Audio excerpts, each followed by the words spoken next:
1 in 5 Singaporeans feign illness to get a medical certificate. Singaporeans value intangible over material assets as a measure of success. And Singapore ranked as the least emotional and unhappiest country in the world. With so many polls out there, how do we decide which ones to trust and which to take with a pinch of salt? In order to evaluate surveys and see whether their findings are meaningful, one needs to look at a couple of things. First off is sample size. A very small sample will have a lot of error and it's very unreliable. So you need to have a certain number, usually over a couple hundred. This survey had over 1,000 respondents, which is typically what we go for in our surveys as well. 1,000 gives you a margin of error somewhere around plus or minus 4 percentage points. Right. The other thing you need to look at is how the respondents were invited to participate. Basically, you have to use something called probability sampling. And very simply, that means everybody has an equal chance of getting into the survey.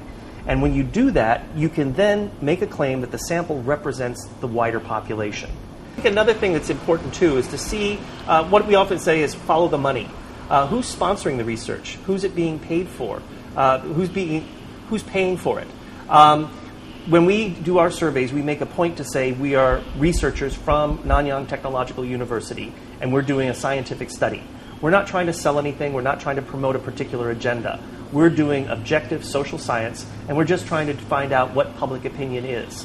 So public opinion polling is very important, and people should understand that their participation is meaningful. But they should also be aware that there's a big difference between someone trying to sell them something and someone asking them what their opinion is about it. Right. So who is who's doing the research and why, I think is a very important question. Faced with so many polls, do Singaporeans believe the results? Some polls may be accurate, but some like this, there are more variables that we need to look into. Variables in terms of what's the career. I think in general polls, the questions in polls are actually phrased in a certain way to get the answers that the people actually want. So in the way that they ask questions, it's actually kind of biased in a sense, whether it's a yes, no, and so I think it's not that accurate, I would say. I think you gotta take it with a pinch of salt, like don't believe it in entirety. So the next time you're faced with findings from a poll, remember these tips. Check the sample size. More than 1,000 is a good size. Check that the poll displays its margin of error and response rate, which is the percentage of people who answered the survey.